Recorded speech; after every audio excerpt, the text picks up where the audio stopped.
Hello, and welcome to our webinar, Protect Conference Employees, Visitors, and Guests and Prevent Slips, Trips, and Falls.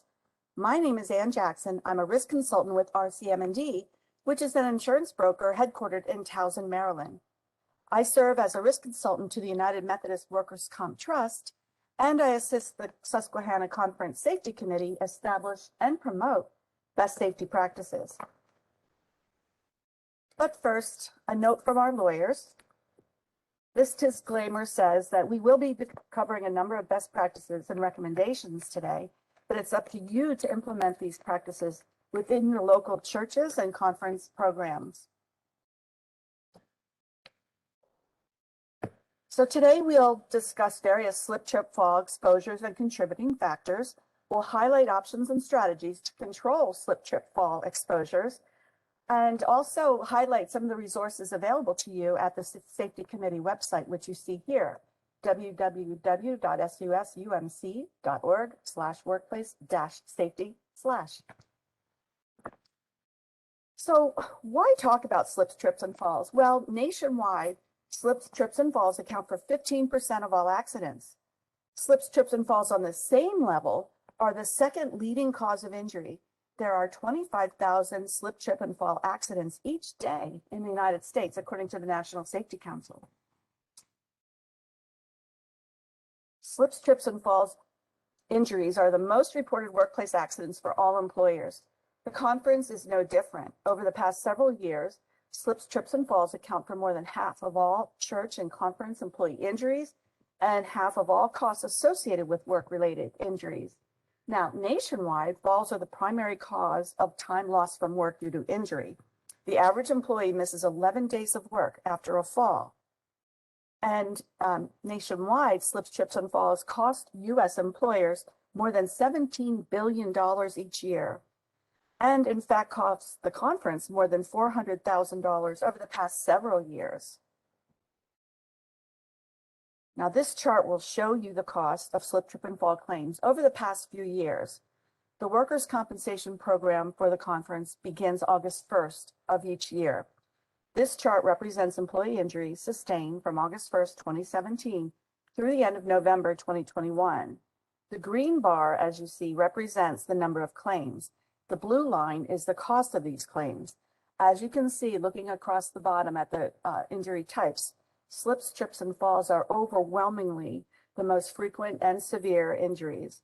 More important than the cost, however, is the toll injuries can take on employees and their coworkers and their abilities to serve their congregations. Now, our congregants, guests, and visitors are subject to many of the same slip, trip, and fall exposures that our employees face. Did you know that 1 out of 4 falls results in a serious injury? That almost all hip fractures are caused by falls. Falls are the leading cause of traumatic brain injuries as well. And slip, trip, fall lawsuits are the third most common type of personal injury lawsuits after automobile accidents and medical malpractice. Now, let's take a look at the 3 largest causes of slips, trips, and falls in the U.S. It's estimated that 16% of falls are due to housekeeping issues, meaning debris and other obstacles on the floor, uneven surfaces, poor transitions between 2 different types of flooring, uneven mats, etc. 25% of slips, trips, and falls are due to wet or slippery surfaces caused by rain, snow, ice, or from floor cleaning, and more than half are caused by human factors. Other causes listed here include poor lighting, stairs, and ladders. So we'll take a look at this. It's a little more dramatic to see the graph in this way. There's the 54% caused by human factors, 25% by the wet and slippery surfaces, and 16% from housekeeping. So let's examine why. Why do slips happen? Slips occur when there's a loss of traction between the sole of the shoe and the walking surface. With this loss of traction, the front foot slips forward and the rear foot slips back, resulting in a slip and fall. Wet walking surfaces are usually the culprit in slips and falls. However, there are some floor surfaces that are highly polished and can be slippery all on their own. While we can't control what congregants, guests, and visitors wear, we can require our church and program employees to wear footwear appropriate for their jobs. For example, custodians should wear slip-resistant shoes as part of their uniform. Pictured here are a number of inexpensive styles offered by Walmart, with prices ranging from about $25 to about $40. Now, these shoes have soles designed to whisk away wetness from the sole of the shoe. And employees should take care that the shoe is actually advertised as slip-resistant. So here you see a number of slip hazards. A wet floor from cleaning, wet floors perhaps from the elements being tracked inside. And here we have our buddy Homer. Keep an eye out for trip hazards before they floor you. So now we're moving to trips. Trips happen when your foot hits an object, causing you to lose your balance and eventually fall. Some of the common causes, well, there could be obstructed view, poor lighting, clutter, wrinkled carpeting, uncovered cables, bottom drawers not being closed, or uneven walking surfaces like steps, platforms, thresholds. Electrical cords and chargers may be trip hazards as pictured here. And look at the mat caught in the door. Mats and area rugs must always lie flat. And the wires on the floor on the right, they look like some kind of spaghetti. It's easy to see how someone might trip and possibly fall when encountering any of these scenarios. Transitions between different types of flooring can become trip hazards. Notice here the transition between tile and carpet. The carpet is frayed and likely to become a trip hazard if not repaired and then maintained in good condition. Many trips and falls occur in office locations. Pictured here are a number of trip hazards. The office on the left, well, it may be an extreme example. I have seen some folks' offices look not too far from this. Actually, this looks like a corridor that is way too cluttered. Here in the center, you see a box awaiting pickup for records retention. Someone could come out of that cubicle and trip over that box. It's easy to see. Likewise, you can see the file cabinet on the right remaining open after someone was in there and they did not close it. Well, hopefully this office is an extreme example. You should take a look at your own office. Are you minimizing your own exposure to hazards? I did not trip and fall. I attacked the floor, and I believe I am winning. Well, this is an optimistic view. Let's not attack the floor. Let's coexist with it. So let's talk about falls. Unfortunately, fall injuries happen in almost all types of workplaces. Falls are the #2 workplace killer after automobile collisions in the US. You don't even have to fall very far. Every year there are fatalities from falls under 10 feet. Using a ladder incorrectly has resulted in several very serious injuries to conference custodians. In those cases, an A-frame ladder was not opened as designed, but rather the employees leaned them against the wall and climbed them as they were leaning. As they were climbing, the ladder slid and employees fell and sustained serious injuries. As you can see, falls from ladders represent some of the most serious fall injuries. Using a ladder incorrectly is often the cause of these falls. So you must inspect the ladder to be used, making sure the plastic or rubber feet are in place to prevent slipping. You never want to paint over, in fact, it's against the OSHA rules to paint over a label. You need to know what the capacity is listed on the ladder's label and never step on the top or the top step of an A-frame ladder. Falls on stairs have become more frequent in the conference. Some of the root causes have included rushing, reading a cell phone, carrying boxes and being unable to see in front, or unable to hold on to the handrail, and wet or icy stairs. Now here's a very key point. Make sure handrails are secure. Check them. They may be the last chance to prevent a fall on stairs. And many of our elder congregants depend on those railings. Okay, full disclosure here, this picture was staged, but I did have a client whose employee used a rolling chair to hang a happy birthday banner, and the chair slid and she fell, sustaining a traumatic brain injury. Please make sure there's a sturdy step stool that employees can use instead of the dangerous practice of using a chair. Pictured here is a 3-step stool available on Amazon for about $50. A very wise investment, wouldn't you agree? As we saw before, and we see in the pie chart, 54%, over half of slips, trips, and falls result from behavior. There are things we can do to reduce our risk. We can adjust our walking speed to the floor and ground surface we encounter. If the surface is slippery, it makes sense. Slow down and take careful steps. In fact, we can model our walk by looking at our Arctic friend, the penguin. Walk with your feet pointed slowly outward on snow and ice. Make wider turns at corners and put your arms out for balance. In fact, we were so inspired by our agile ice walking friends that we're introducing the safety committee's new mascot pictured here. We held a Name the Mascot contest, and we're so happy to have received many great suggestions, over 50. And his name is Safety Pen. You will see Safety Pen on future safety communications, especially regarding slips, trips, and falls. So let's talk about how our behavior can reduce the risk of tripping. Watching for obstructions in the walkway. Again, making sure there's cabinet drawers, boxes, furniture, and open doors are out of the way or closed. Even pencils on the floor have caused serious falls. Close cabinet drawers and doors as soon as you are finished with them. And don't block your vision when carrying objects.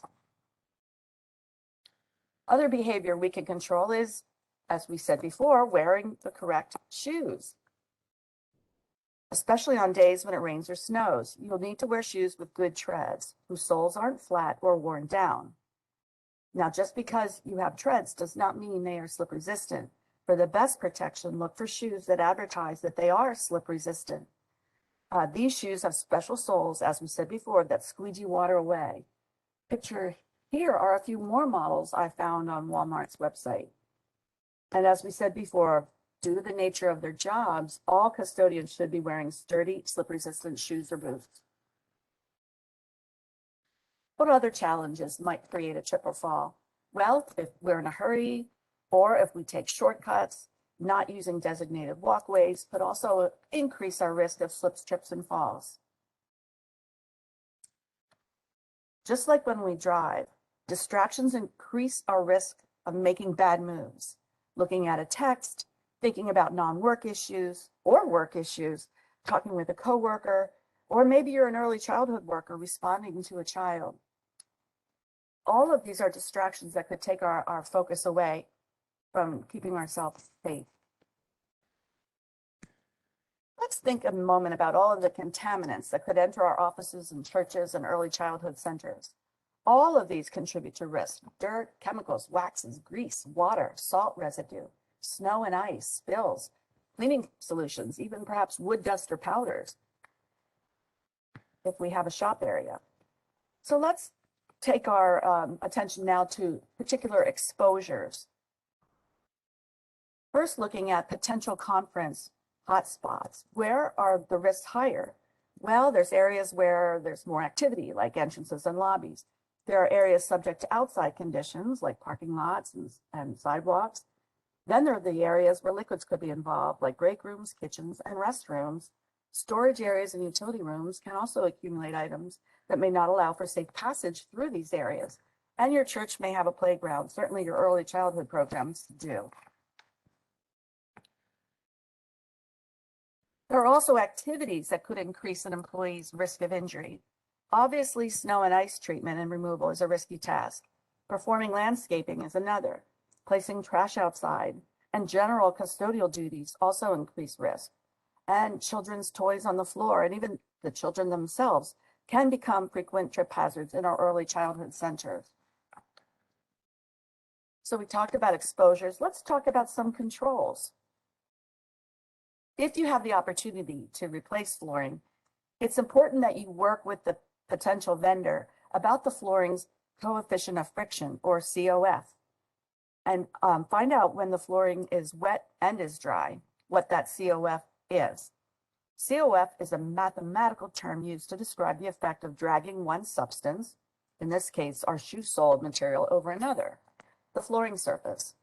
A low value of coefficient of friction means less force is required for slipping or sliding to occur, which means it's easier to slip or slide. A higher value means more force is required to slip. The desired coefficient of friction is at least 0.50. The higher, the better. Now, even if you are unable to change your flooring, it's vital to ensure that you have the right cleaning products used for the type of flooring you do have. If you have questions, consult with a cleaning chemical vendor. On the next slide, we'll show you a flooring treatment guide. Instruct staff to clean the floors when there is less activity, preferably early before employees and guests arrive. After cleaning, mop dry and place wet floor signs just in case.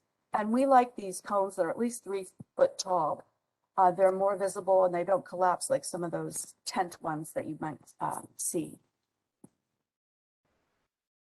Now this chart is from OSHA, and it shows the type of flooring situations where it may be appropriate, safety treatments that can be applied to increase the coefficient of friction, and how to clean and maintain these flooring types. You'll notice that in some cases, acid etch is indicated. Acid-based non-slip floor treatments can be used on different types of tile, including ceramic tile and porcelain tile. Now, these products are mixed with different formulas for the different types of floor surface to make sure that the appearance can be maintained. Concrete can also be acid etched, but it needs to be done with a stronger product and done with plenty of ventilation. A water-based, non-toxic, and clear anti-slip floor coating could be a good solution for situations when etching products will not work. But again, I urge you, speak to flooring experts before trying these approaches. So there are some administrative controls we can keep in mind to minimize the risk of slips, trips, and falls. If furniture is in hallways, make sure that it's all placed on one side of the hall rather than staggered on either side. That allows for clearer passage. Make sure there is no storage on and under stairs. I know space is very precious in some churches and offices, but it's against fire code to be storing anything under the stairs. And certainly a trip hazard to store anything on the stairs. Storage areas must be neat and orderly, and a path from front to back must be maintained. Make sure you place mats in break rooms to absorb spills near coffee and water machines. And your commercial kitchens, if you have them, should have mats like those pictured at right.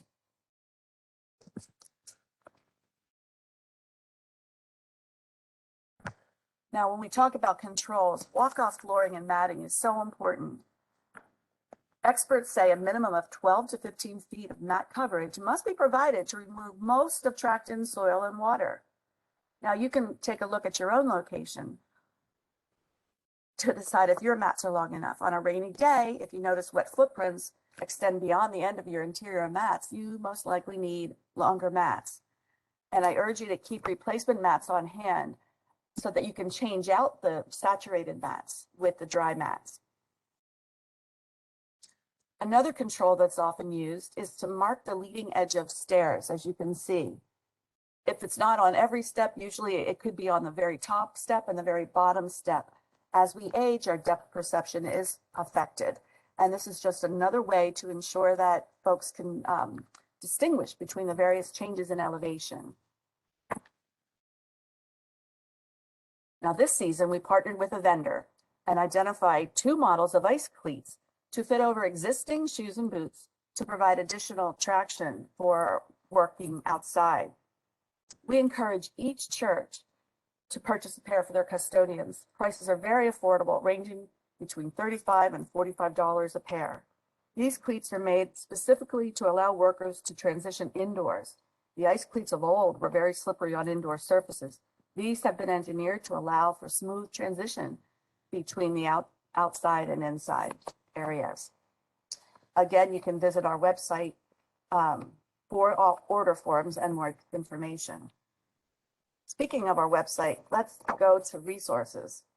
We just unveiled our latest collection of slip, trip, fall prevention resources on the Safety Committee website. Safety Pen has donned a football helmet and is excited to show you how you can tackle slips, trips, and falls.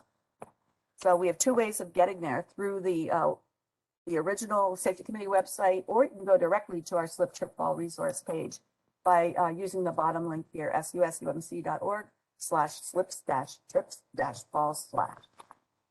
So let's take a look over the next few slides. We'll show you how we've organized resources on this webpage. The first section is called Practice and contains a number of short and sweet inspection checklists that cover a number of potential hazard scenarios at individual church locations.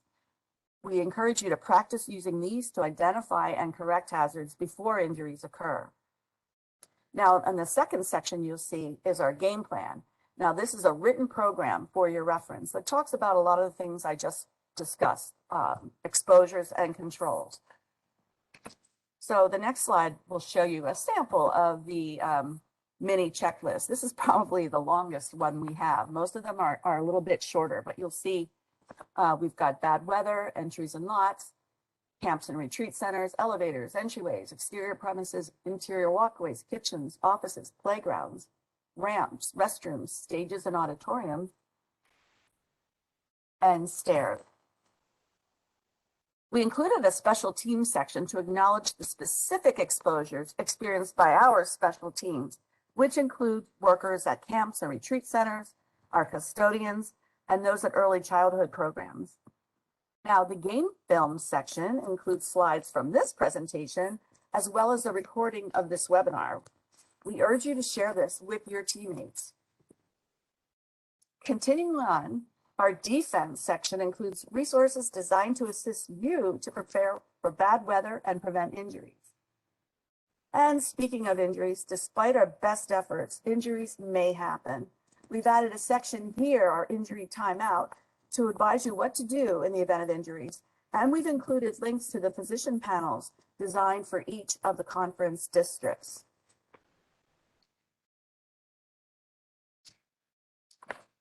Now, in this in the defense area with the bad weather resources, here's just a sample of the front cover and table of contents.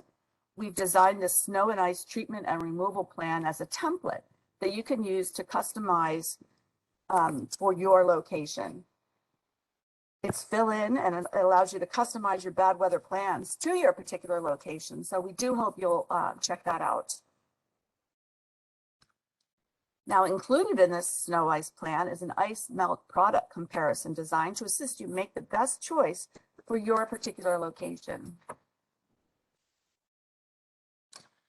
And here you'll also find the ice cleat order form so that you can order cleats directly from the vendor via fax or email. As we said earlier, we encourage each church to purchase ice cleats for their custodians. Finally, we've included some tips in the training section to keep you and your team game ready. The variety of wellness guides, stretches, etc. The halftime talks include a number of safety talks designed to address particular scenarios. Please share these with your teammates as well. Here are just a few examples of safety talks we've issued in the past. Prepare now for wet weather and watch your step. We have quite a collection of those. Well, I'd like to thank you so much for your attention today. We've covered a lot of information. Together, we will stamp out slips, trips, and falls. Refer often to the Safety Committee website and check a quick link each week for safety updates. If you have questions or concerns, please contact me, Ann Jackson, at RCMD until 3/30/22, because I will be retiring. After that, Stacy Markle can be contacted at smarkle@rcmd.com. Or, of course, Jason Mackey, your representative on the Conference Safety Committee, at jmackey@susumc.org. Thank you very much, and stay well.